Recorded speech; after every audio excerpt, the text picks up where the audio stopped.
Yeah. Okay, so I guess everyone's here. Several people are not joining today. So today we're going to do African mudcloth patterns. So there's a lot of, well, there's enough information available on the net, and I'll share some sites.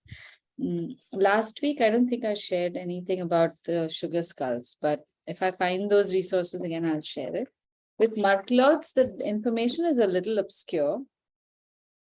There are bits and pieces here and there. You don't, there isn't like one consolidated lecture or one documentary on it, but it's very vast. And in a way, it's good to get information from different sources so that you can then corroborate all the data and either have all data available or then verify it, fact check it, and work with that. So when we look at African patterns, again, being from a different continent, we often bunch them all together as one particular kind of print. But the African prints also have a lot of rich history, which again, sadly, we don't learn anything about African history. Now, I lived in West Africa for a little while, but I'm very sad that we never figured out or asked the locals about things like these, where their fabric came from, what the meaning was. And later on, so honestly, the aesthetic of the African fabrics, as I was a younger person, I didn't like it all. It's too much. There's too much patterns and too much color. But later on, I found they are also extremely beautiful. And I didn't have any fabric or any source or access to those fabrics. We used to go into markets which had wall-to-wall fabrics, and I didn't buy a single piece. But I was 12, so you can forgive me. But later on, the more when I started studying textiles, that's when I realized that each of them have a very rich history. And sometimes in patterns and prints, there's a cultural history that is embedded. So in the case of mudcloth, this is, its other name for mudcloth is Bogolan Fini. It's spelled B-O-G-O, Bogo, Lan, L-A-N, Fini is F-I-N-I. So I have made some notes, which I will share with you once I finish them, because of course I've allowed the notes to run away from me, so I have to gather all of them. But the word is made out of three words: Bogo meaning earth, Lan meaning width, and Fini is cloth. So Bogolan Fini literally is cloth made from mud. So, excuse me. So this cloth is printed with mud. It's a fascinating technology. And I think it traces its roots to the 12th century. There is a legend amongst these printers, apparently, that a hunter came back home one day with, he'd hunted an animal that was covered in mud, probably must have been a boar or deer. And when he came back home, obviously his body also was covered in the mud from the animal. And his wife, when washing the clothes, realized that there were big stains on his fabric. Now, conventionally, a wife would just say, what is this? I have to wash off this stain. But this one was a very industrious wife. I think she just took it and said, okay, I can make prints. The original African print maker. And she then started experimenting and made a whole lot of prints. This is the legend. Now, how far this is true? It could very well be like the legend of tea. Often things are an accident, and it's only the industrious who use it as an opportunity. So the prints were developed such that each of them could have some meaning, which is, I think, a part of all kinds of primitive cultures or tribal cultures, that in basic symbols, you tell a story, you try to give some kind of blessing, you write about something that you want to be a lesson for people. And they used fabric to write all of that. I'm not sure whether any of these symbols have anything to do with the local language as such, because here again, these were used mostly as pictograms to depict certain ideas. So let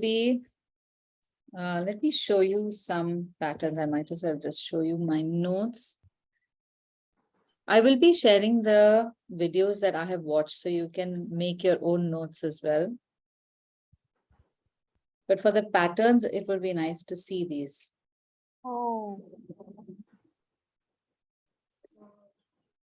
So this is where Mali is. It's completely landlocked. And incidentally, Mali was also the place where a huge empire was established, of which the 13th king was Mansa Musa. Have any of you heard of this guy, Mansa Musa? And it's a travesty that we don't know about this guy, because in 1280 or about 1230, he had a wealth of $400 billion, which was unbelievable wealth at that time. And till date, he has been the richest person ever to have lived on the planet. And he comes from Mali. Who would have thought? So if someone can remind me, I'll share a podcast on Mansa Musa as well. All right, so these are the patterns that were made. And each of them have a particular meaning. So the fabric was endowed with these patterns just so that they would be worn as either a matter of pride, a badge of honor, or protection, or what have you. So the process of making the fabric is also very interesting. Most of the fabric was made out of cotton. The women spin the cotton, make fabric, make yarn out of it, and then the men would weave it. So there's a wonderful video in which there's a man who's got such a basic, what's it called? Where do you weave? A loom. Yeah, thank you. So basic loom built literally on 2 sticks and some more sticks, and just pedaling with his feet. Like even now they use feet to pedal up and down, so that you can take alternate threads of work along up and down, and then you have a spindle that runs through. So they for some reason they have woven fabrics which is just about 15 inches wide. So it would just be about maybe so much. And then all that fabric in a long roll would be given to somebody who would stitch it by hand. So original mudcloth is available as panels that have been stitched. You don't have large yardage, and it may be just for practical reasons that they felt that making the panels would be easier. So these panels were also then dyed and painted on, washed, and possibly then stitched, because very often you'll see the designs are mismatched. They're not like print designs. So maybe they're stitched later. I'll have to figure that out. Now, the dyeing process itself was amazing. They made 3 kinds of dyes, and it's interesting that they're called, they look earth colors because the dyes were made literally from earth colors. You have leaves, there's leaves of the African birch. Then you have something called Peku bark. I don't know what that is. And in another story, they also use sorghum, which is, I think, jwari. So the bark of jwari with a certain clay and this yellow dye that was made from the African birch leaves. So these 3 different products were taken. You made a dye from the African birch, which was called ngalama. You dried them, you made a pulp out of, powder, and you could either soak it cold or you could boil it, and that would make a yellow dye, which is called a siga. And that's like the base. And that is the reactant. Once your fabric was dyed with that, whenever you put any other dye on it, it would react and color the pattern. The next red dye was again made from this. They took this siga, they took some clay, and either you had sorghum, that was one mixture, or you had this red dye made from another bark. I don't know what the colloquial name is. And that was boiled. So you had red liquid. And then for the black dye, this is the most fascinating. They would take clay from a lake nearby. I'm not sure which lake, and just mix a lot of water in that. And in that, they've put the bran of millets, so probably the same sorghum and or maize. So they would just put it in that mud and let it ferment for a week or sometimes even a month. And apparently it becomes an extremely stinky puddle. So it's like the worst thing that you could have. And then that mud is used to create designs with twigs or rudimentary brushes. That's why the designs are all very organic in shape. You don't have very definite, defined shapes, round edges. Everything looks very soft. So these designs would be made by hand. And then depending upon how dark you wanted the fabric, you kept making the design over and over and over again. And then you would lay the fabric out in the sun. The reaction of the sun onto the clay, which has been painted, onto this fabric, which has been dyed with this siga, would color and make the color really fast. After about a week of the sun drying, then the fabric would be washed. And then you have either you stitch up the panels or then you have made your rugs and whatnot. So it's a very fascinating story, and it takes a long time to make this fabric also. So often authentic mud cloths have been very expensive. So there's a lot of conservation effort and whatnot going on to keep the tradition alive. But when you see the videos, you realize that as is true to every tribal tradition, the whole process is so modest. Nobody is wearing gloves and lab coats and topis and whatnot. This guy's just wearing like a t-shirt. He's got some old drum inside which he's got mud, and with a stick he mixes it. So there isn't anything fancy about it. They keep it so simple. And yet when they make the designs are absolutely beautiful. So like the mud cloth, there are several other prints that are prevalent in Africa. And I would urge all of you to do a little bit of study whenever you have time to see the different kinds of prints that are possible. There's a whole lovely, rich history about batik use in Africa as well, African prints made with batik.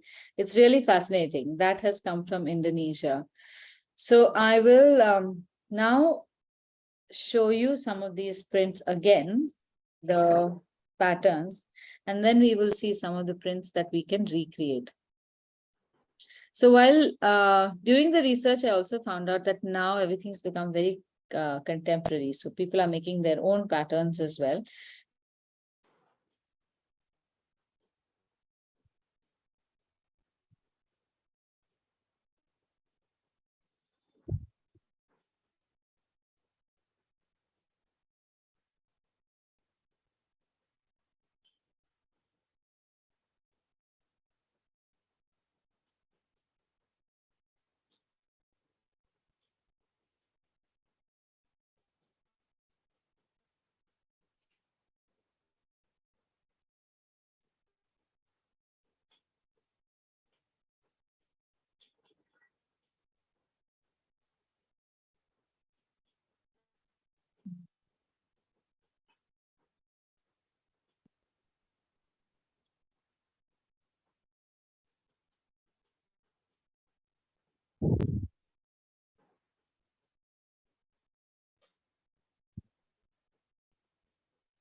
Sorry, the lights just went out at our place.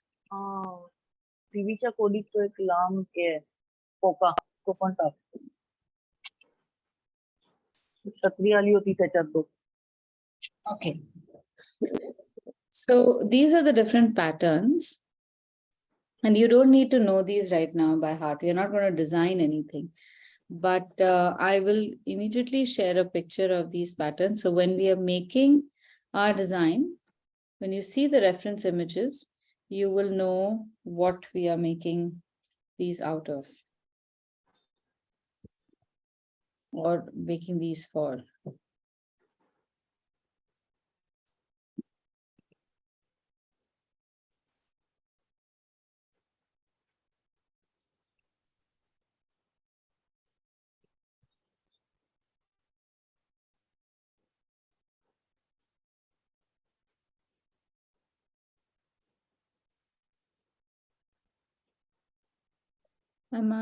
I am audible, right? Everyone Yeah. can hear me? Okay. Yeah. Okay. So let me share screen.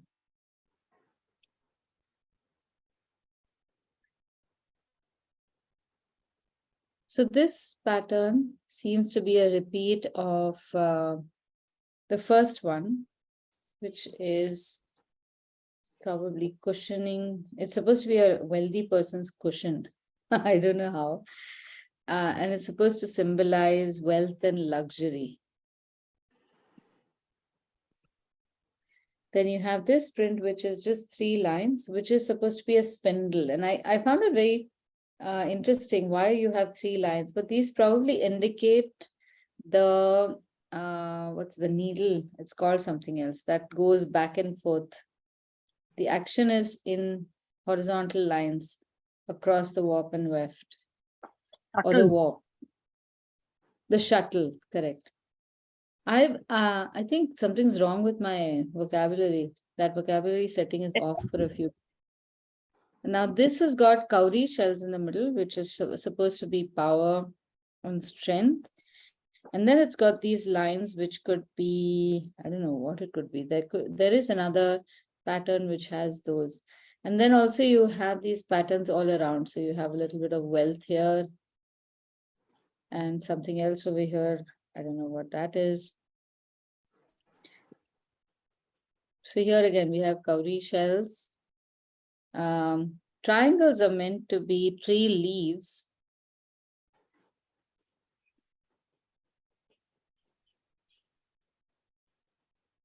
Now these dots, apparently in one translation I read, this is supposed to be, this along with a plus sign is supposed to be a jealous wife or a jealous woman's teeth or something like that. I'm sure it's supposed to be in something else. Then you have this rickrack pattern, which could be iguana's elbows, which is supposed to be good fortune. I love that symbology. Now here again, we have several triangles. I think this part of this print is what we had made for the kids class. These would also be cowrie shells, I think.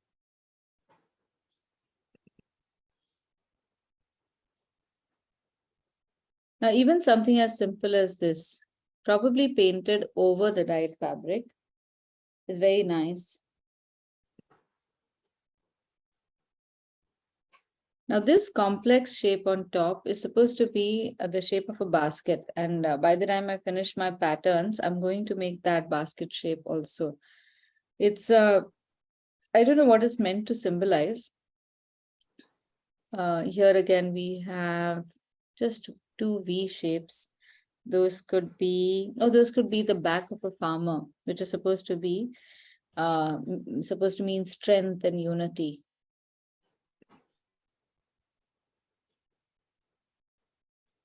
Here is the larger version of that same print from earlier. So you have the back of a farmer. Oh, no, yeah, back of a farmer's sickle, sorry. So this is the backbone design. And there also is a fish design. Then there's this, there's something like a damru shape.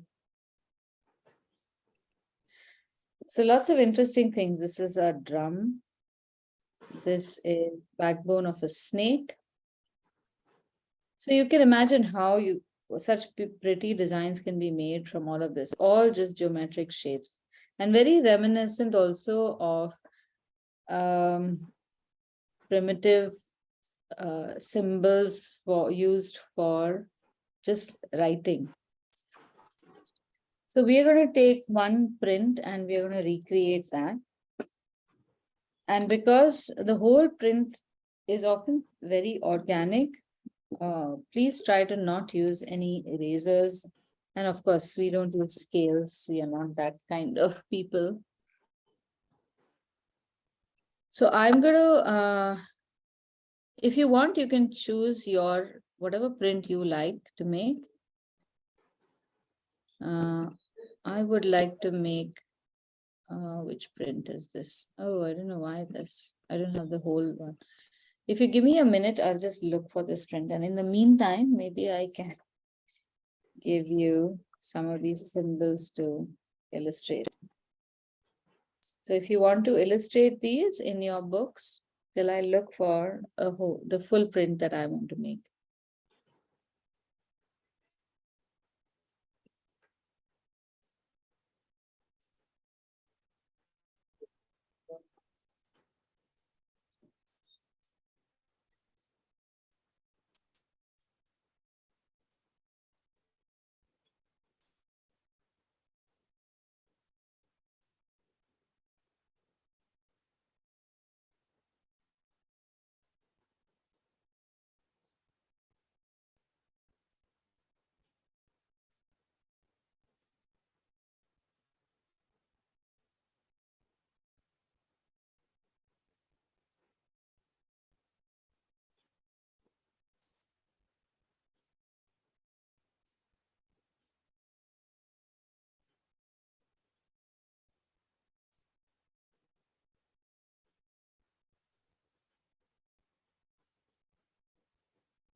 Okay, so for some reason it's escaping me today. Never mind, we'll use one of the patterns that we already have.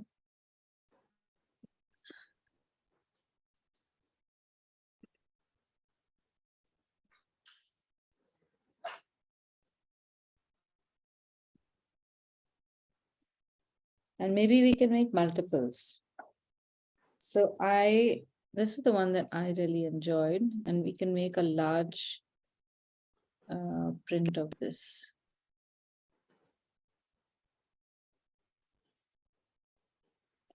And use just this one and maybe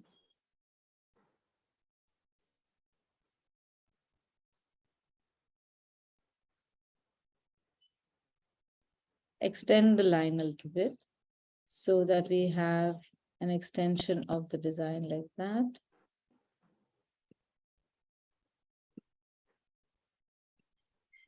So on and so forth. Okay, so I'll help build this.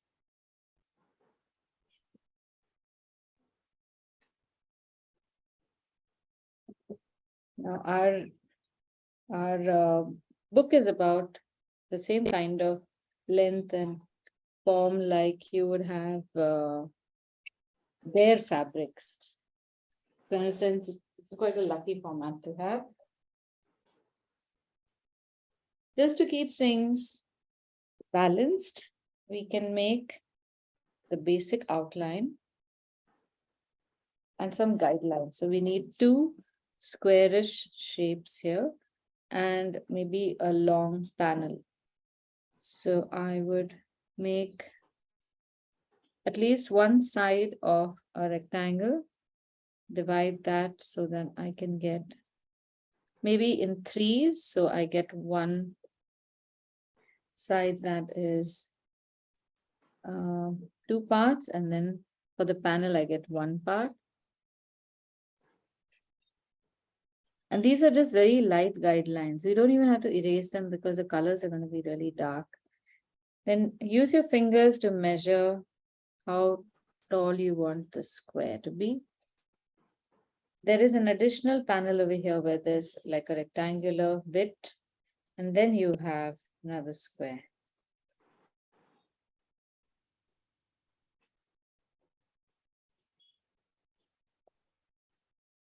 Okay, so now from the corners, we can just draw lines so that we know where the center is for both of these designs. And then this part, we can just leave it or you can make some triangular shapes also. So that you make it even. Can you change your lighting? I can't see the lines if you do. You can't see? No, ma'am, they're Okay, not. let me see what I can do. It's pretty overcast over here. So maybe that's why. Can you see it? Yeah, it's a bit better now.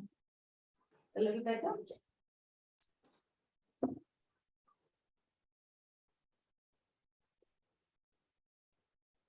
It's good, I can see it.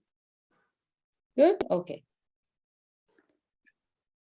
Now, since there's a black background, I'm going to illustrate directly with pen. And I'm using a nice thick 0.8 pen to make this design. Also, another reason is I don't want too many pencil lines over here.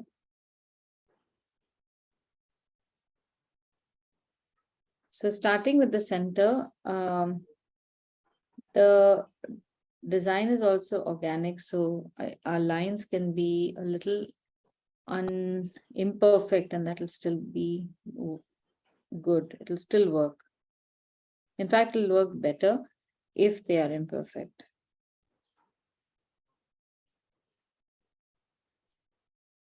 These are the yellow stripes. Now, I'm a little unclear about the painting part of it. In some cases, they have dyed the entire fabric, and then they've made the designs that are white. They've made them using bleach. So I don't know what bleach was used traditionally.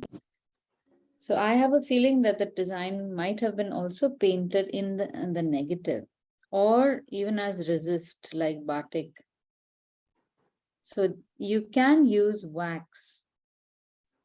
Now, for this part of the design, I made this V shape, and I'm continuing that V shape beyond the X form. So I get some kind of uniformity.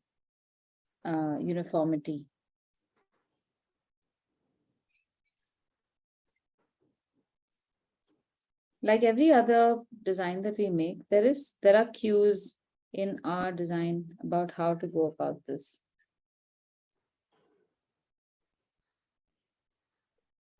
So you don't have to make all the rough lines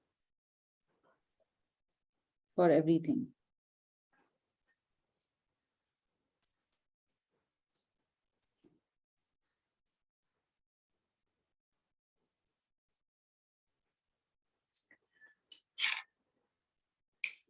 The one beautiful part about these designs is how simple, and sometimes the geometric ones are just so easy to make and to enjoy.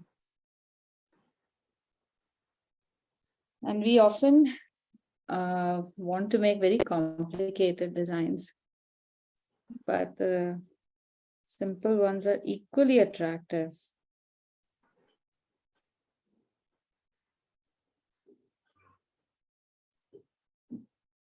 Now for the bottom, I've made this cross, and I'm going to start making my, what is this design now? The farmer's, the back of the sickle, of the farmer's sickle. That's what this is. Maybe I'll make some thicker lines. It's better to make thicker lines first and then thin them afterwards. So when I found the interpretation, I obviously took the interpretation with a little pinch of salt, because a lot of times in a language, something might mean something, but when you translate it, because of the limitations of the translated language, some things can change. I remember when we were trying to read some translations of the Mahabharata and Bhagavad Gita, some of the words used were actually ridiculous.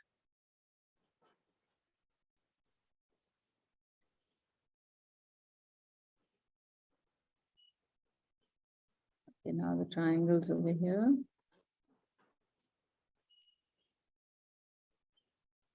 So those of you who have maybe wax crayons, you could try making this in wax crayons also. Use yellow, brown, and white to create these shapes, and then just paint black over it. I think it'll look wonderful.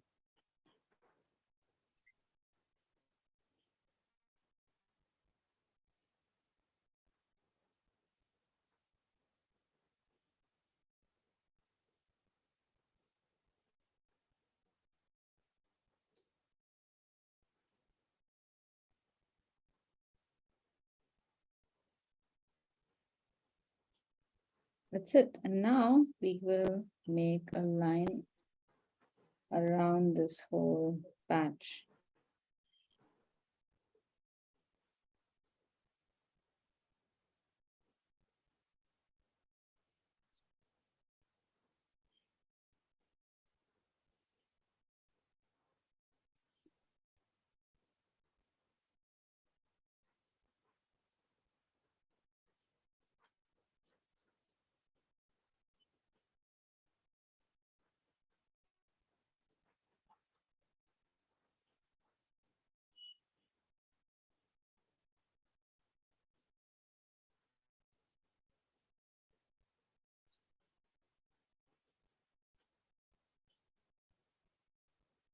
Aditi, when anyone is using the wax crayons, they should use a poster black to do the black.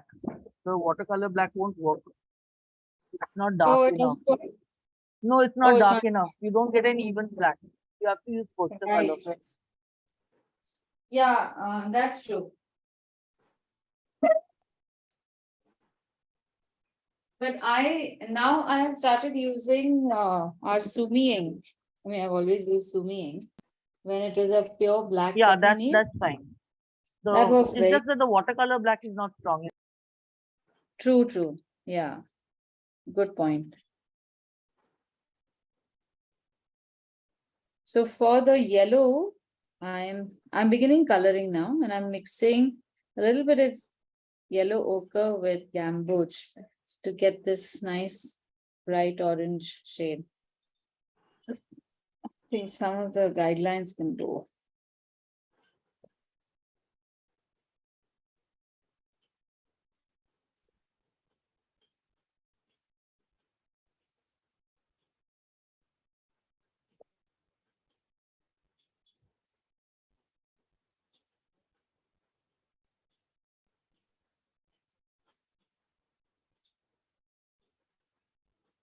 Now the best part is over here, because everything around it is going to be painted black.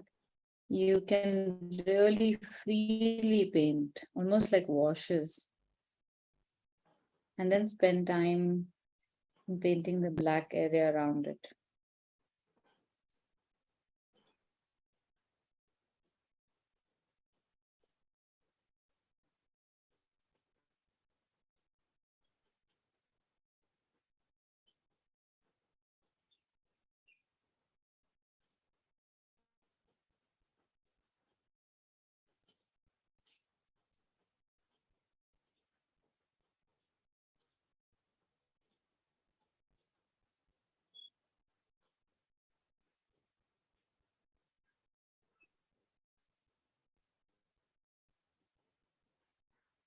I think before commercial textile began, it must have been so interesting, right? For people to collect fabrics from that particular region.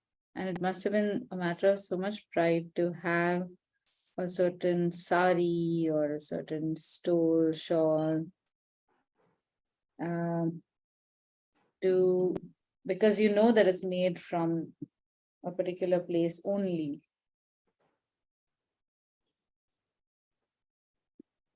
I remember when we went to Kutch, we had gone to Patan.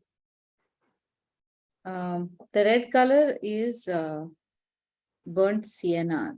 I'm using just a direct burnt sienna. So there's a very interesting story about the not Paitanis, what are they called? Patanchi Patola, yeah. The place that we went to for the Patola saris, that family and maybe a few other families in the neighborhood brought there by a princess, the princess of Patan, because she loved the saris, and they have lived there in that house, making those saris, making dyes in the same vats for 1,000 years. So we asked him, is this the same vat? He said, yeah, this is the place, this is the vat in which we've made the colors for 1,000 years. I can't even imagine how old 1,000 years is.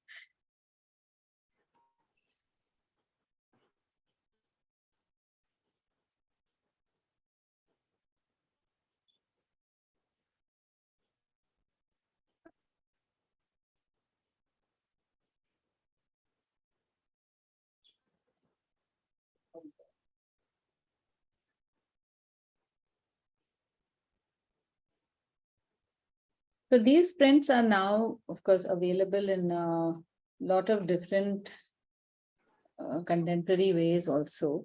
And because they're so simple, it's a nice experiment to do for yourselves also. If you want to make say cushions or something, you should try making it in this kind of style, either of illustration. And again, as far as possible, try to use ingredients which are less I was going to say bleach, but bleach is very bad anyway. But maybe not not acrylic colors or fabric colors, because the advantage of this design is that it is very crude. It doesn't have very fine lines. So you can create certain organic looking patterns with just using maybe the back of a brush, or like how in the past, before Mendi cones were a thing, Mendi was put on our hands with whatever stick was available. So they didn't have these kind of really complicated designs. So with that, then you start getting a more authentic feel of the design also. Plus, if you have either in the region some kind of natural textile color available, then you can try using that as well. Using regular wax for resist printing, even that is a good idea.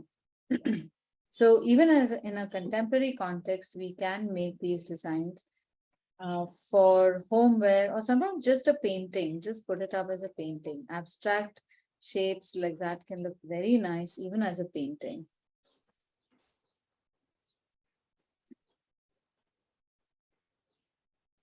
During the 80s, there was such a boom of African prints, I remember. Everyone, everywhere was using and making African prints. So there was this whole focus on Africa because of tremendous famine and pictures of kids dying of hunger, which is still the case now. It's not really improved. But there was this huge concert, I think it was in 89, 88, 89, Live Aid, which was meant to raise funds for starving children in Africa. And during that time, there was a lot of, because the spotlight was the continent, there were a lot of people from Africa who were speaking, and then they were at every event possible, they were wearing their prints, and it just took off.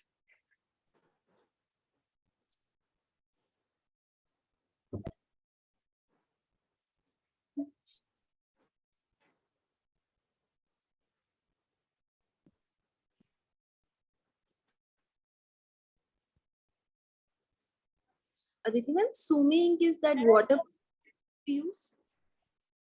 Sumi ink is not waterproof, but I am using Sumi ink because it's a very dark ink. And then when you when it's and it's also even, much more even than our watercolor. But you know, it's again, because it's such an organic look, you don't really need to make it look so dark also. That patchiness of black also looks very nice. So the normal ink, like the Camlin ink, which we use to, you know. No, if you're using ink, then go for Sumi. But if you're using paint, then you can use regular watercolor also. Okay.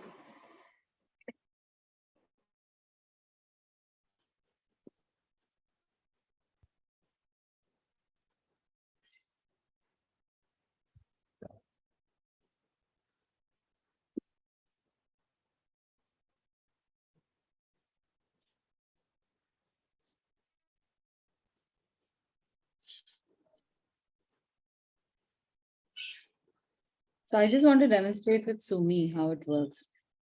It's so dark that you can't even tell where your brush is landing after you've painted it. So my technique with Sumi ink is to first make all the borders nice and thick.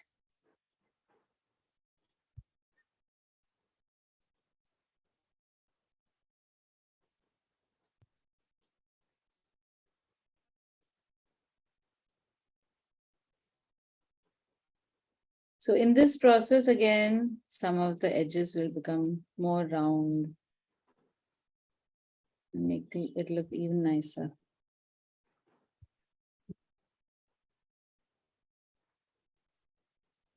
Now, one of the videos that I watched said that authentic African mudcloth is also called, this is its original name? Ogo Lampini, also called Basi Lampini, like basin, because basin means to heal. And they say that this fabric is said to even heal some kinds of ailments, like the yellow fabric is supposed to be a skin antibiotic or antibiotic. It said, yeah, yeah. Now the culture in West Africa, I think mostly are now Islamic, and they have they do a certain amount of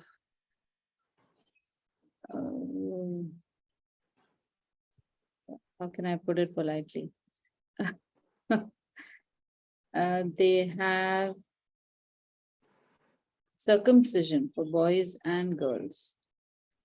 And I mean, without making a comment about that, it's because it's a small, like, surgical procedure.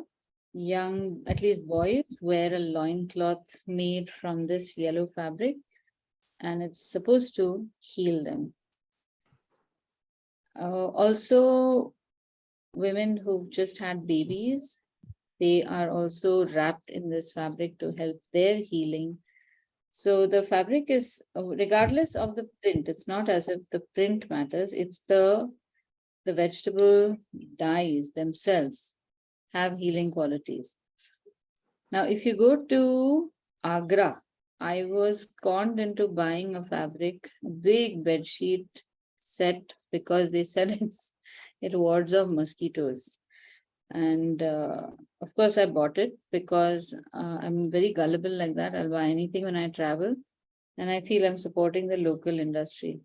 But I don't doubt that it is very possible that you can have fabrics which, once they are dyed in certain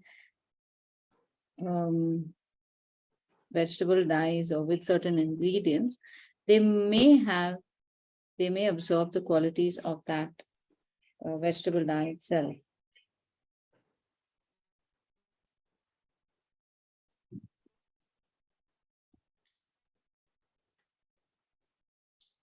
The other thing he also said was that red dye was used as a cough medicine.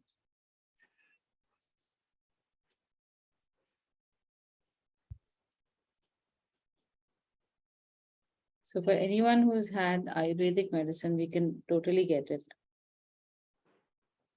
Ayurvedic medicine often seems like they are, I mean, we have to drink only mud.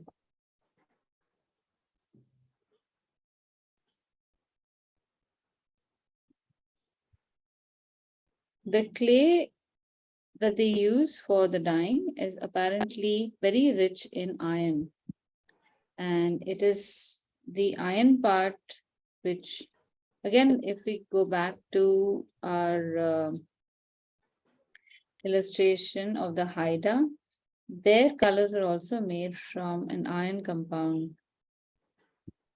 So I think iron has been quite an interesting dye maker.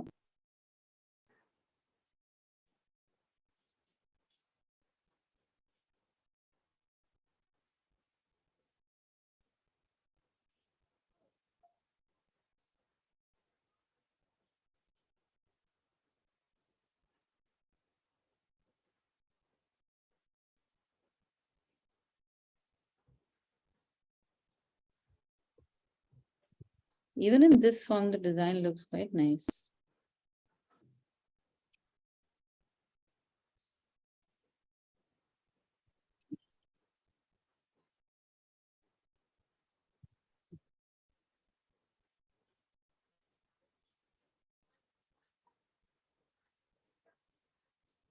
So if you do a Google search on mudcloth, these prints are now called mudcloth prints also, even if you don't do them on cloths themselves, because they are so distinctive. They have a particular set of colors, forms, meaning to some symbology. So even if you make it on paper, it would still be called mudcloth designs or mud patterns.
Now I have some extra space over here. I think I'll make one more line here.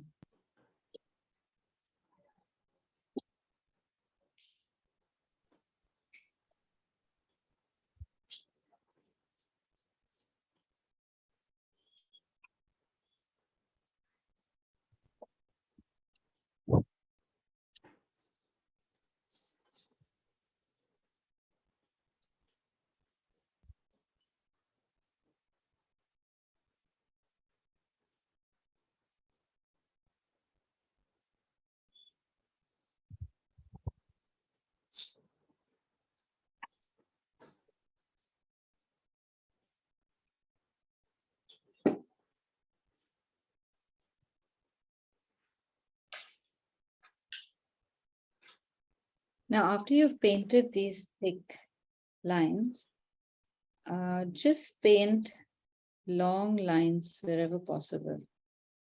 You don't need to go into all the crevices. Make long straight lines. Ma'am, just give me 1 moment, I'll be right back. All right. So this is how sign painters usually paint. They look for the longest line that they can make in every direction possible. And just make that. That way you can ensure that a large portion of your painting is even.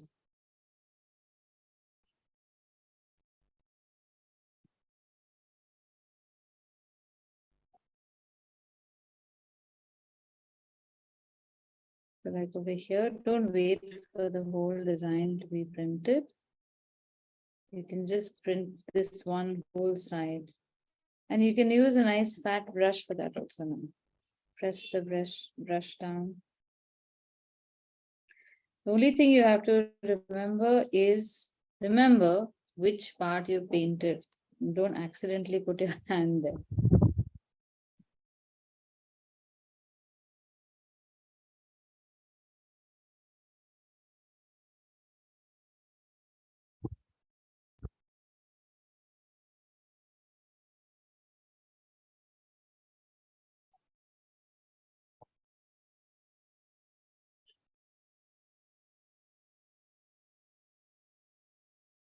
In one article I read, they mentioned that some of the patterns were very specific to a certain person. So say for example, you are attending some wedding or something. You would wear a design that is uniquely made for you with all these patterns. And then a lot of time would be spent in speaking about the pattern. What stories the pattern tells.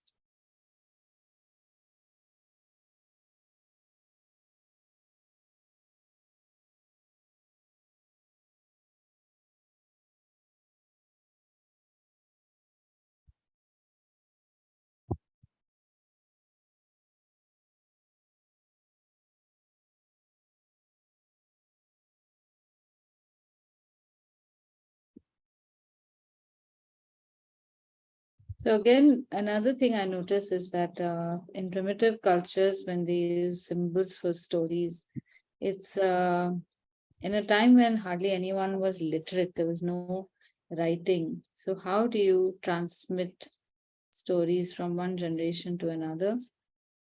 That is where these prints and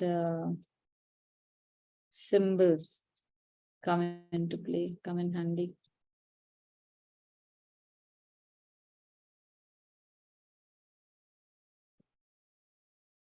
And I suppose they're simple enough to, I mean, you're not reading Shakespeare here, but the important values can easily be transmitted. Like, for example, there is one design in which they show parallel lines. And the parallel lines are meant to indicate that you have to choose one path. You can't walk on two paths. It is quite an interesting learning early in life. Choose, make the right choice. Don't dilly-dally, don't sit on the fence. a lot of things can be developed from that. And when these kind of symbols are ever present in front of you, the learning is meant to be perpetual. So I also found out some time ago that the whole bindi idea in Indian culture is to constantly remind us of our purpose. The purpose is to contemplate on the divine or the higher and not to get trapped in the attractions of physical living. So it's more than just a decoration.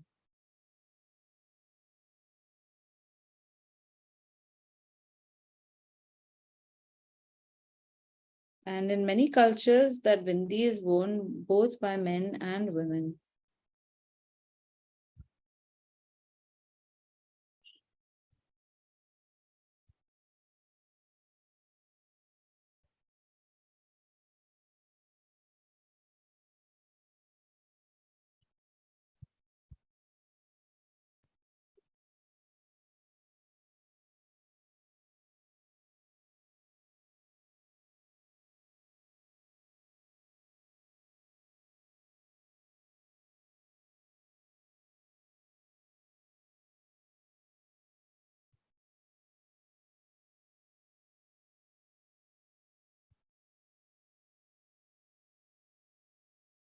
Have any of you seen Mad Men? This is a very old series. I think it's on, oh, I can't remember now, probably Netflix. It's about advertising. In the first season, there's a story about a vagabond who comes and lives with a family. And this was during the Great Depression. And he tells a story of using symbols. So during this time, everyone was poor, and there were a lot of drifters who would move from one house to the other. They didn't work, and nobody had work. So they would just beg for a meal, and then they would move on the next day. So this one drifter is telling the child in the house about how it's a lifestyle being a drifter. They don't want to be tied down to anything, and they survive on the goodwill of the people around. And they're often chased away also. But just to warn other drifters, they would make a sign on a post somewhere around the house, usually the main gate. And that sign has different meanings. Something like nice people or safe people, or the lady makes terrible food, or the husband is very khadus, or tell a sad story and then that'll get you in, something like that. So there were lots of ways which other drifters would find would be the key to getting a meal in that house, and they would leave that when they left from that place, they would make that symbol somewhere on some post outside of the house or somewhere on the property. And other drifters, when they came in, they would just lift a vine or something to check if there was any of these symbols, and they would know what to do in that house. Very interesting use of symbology. Again, now this is built into a script, so I don't know how far it's true, but would be interesting to find out if that is indeed the case. Could be not true. Sounds so plausible. You don't want to get It kicked out. does. Exactly, it does sound. But what I find fascinating is that in a time when communication was so difficult, how did they all agree? How did they find out? Or does one person start it? Or is it a group that starts it and then they just organize and tell everybody else? They're drifters. There's a reason why they're drifters. But I guess, yeah, they would pass each other somewhere in some town and chat and say, okay, here's, I'm going to give you some So it advice. possibly started with a very Very possible. universally recognizable symbol, like, maybe a leg of chicken for food. Correct. or something like, a rudimentary hut for shelter. And Right. then with usage, it probably developed. Then if the food is not good, you draw the leg of chicken and you put a cross on it. Something, exactly. Something like that, like, I guess. Correct, correct. Very true, very possible. So I don't know if any of you know this, and I've been trying to look for somebody who does. My mother used to use a certain different kind of numbering for measurements when she used to ask for stuff from the Vani. So she didn't use one and a half or 1.5. She used lines and dots. Alka, do you know this thing? No. So it was one line was 1 kilo.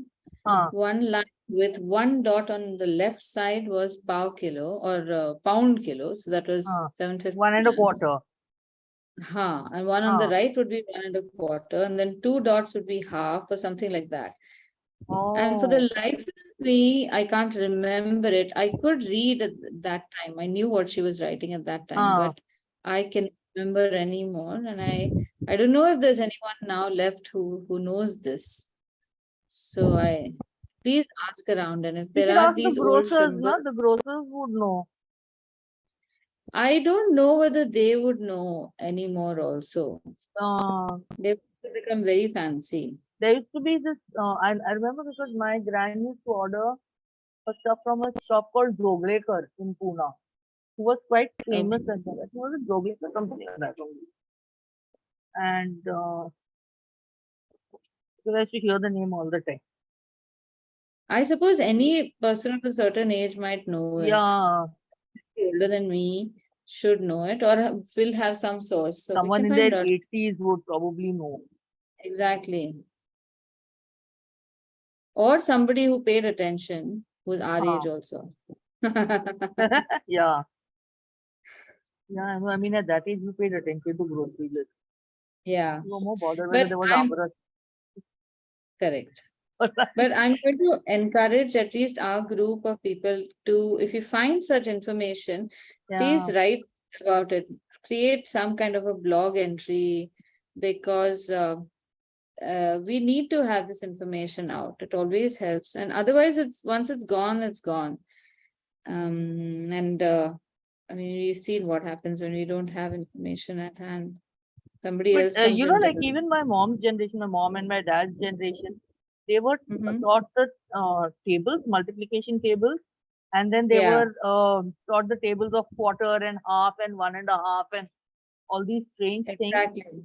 Yeah. And my mom, she learnt it in Malayalam since she was a Malayali, and she Wow. could calculate so fast, like, my God, she could say those tables so fast in Malayalam. It was like, and fatafat, she would calculate. It was so fascinating.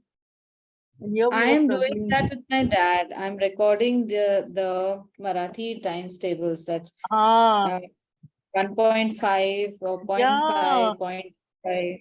They'd because keep they don't, Anki. I mean, they don't, now to I don't think they don't even require children to learn the tables anymore. But So, that makes the brain very dull. no, and it really helps you to calculate so fast, if you know your tables. And I'm not a great whiz at maths or anything, Yeah. but yeah, it really helps. But I think it should be, this is, as we grow older, I think, and more technologically advanced, this is going to be a personal need. I won't be too surprised that learning things like multiplication tables is going to become an option, like going to the gym.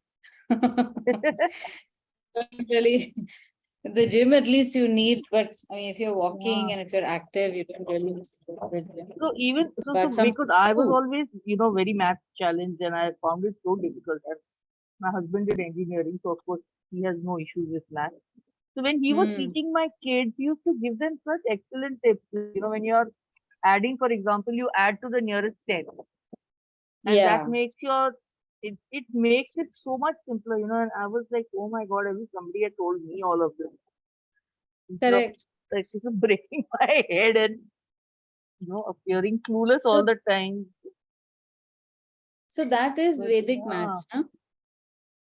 I don't know. I mean, we were young, we never had Vedic math. It was Yeah, all yeah. just one It was, so when you add, multiply, everything to the nearest 10 or or five.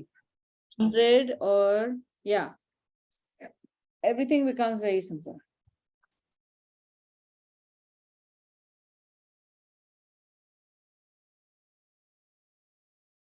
So when we were in school, they introduced modern maths, which was all that set theory, vagera, vagera.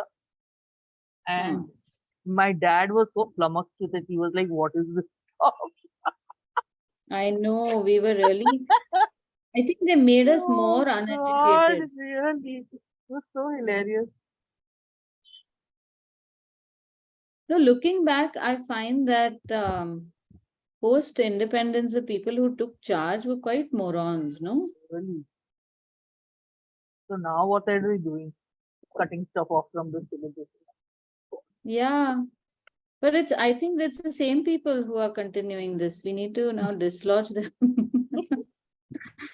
Idiots. Okay, if you do a text with this, try to make it like the box text that we did, or the block letters, but with rounded edges. It looks much nicer and goes much better with these.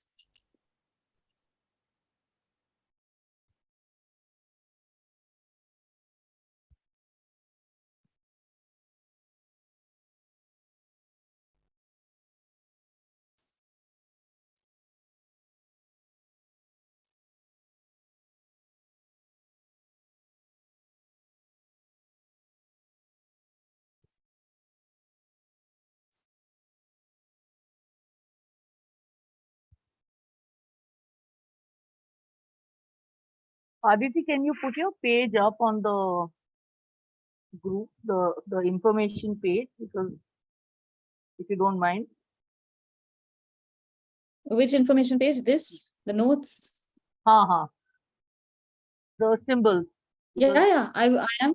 Yes. Okay. I'll share this, and the rest of the stuff also I'm going to share with everyone. Okay. I just need to fill in more details. And Fine. also to give you a list, all of these pages have the source on the side. And I'm going to encourage you to please go to the source and watch these videos or read these articles for yourselves. They're very interesting. At the very least, at the next party, you will sound very smart.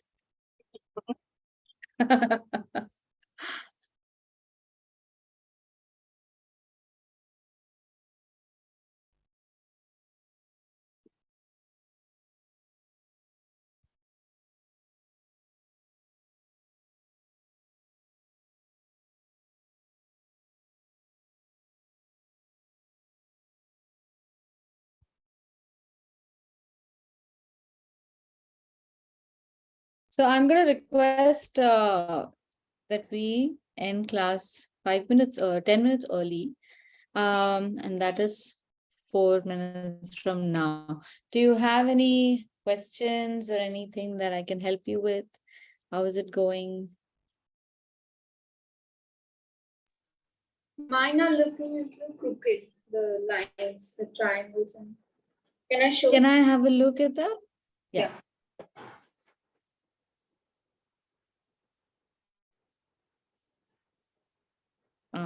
So it's, did you make the pencil lines first, the guidelines? No, I forgot to do that.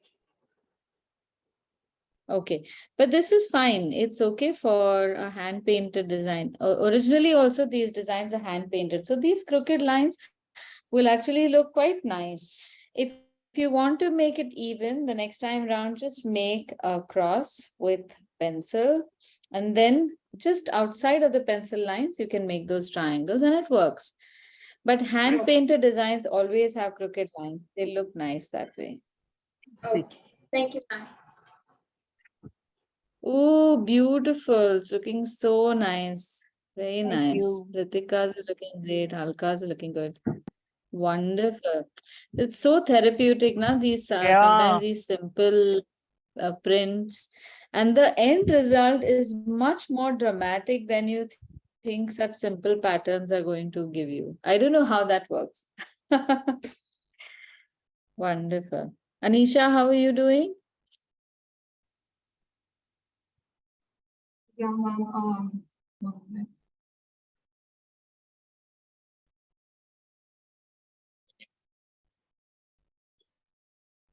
So I couldn't paint it because I'm shifting houses right now and I'm paint under, but this is what I did so far.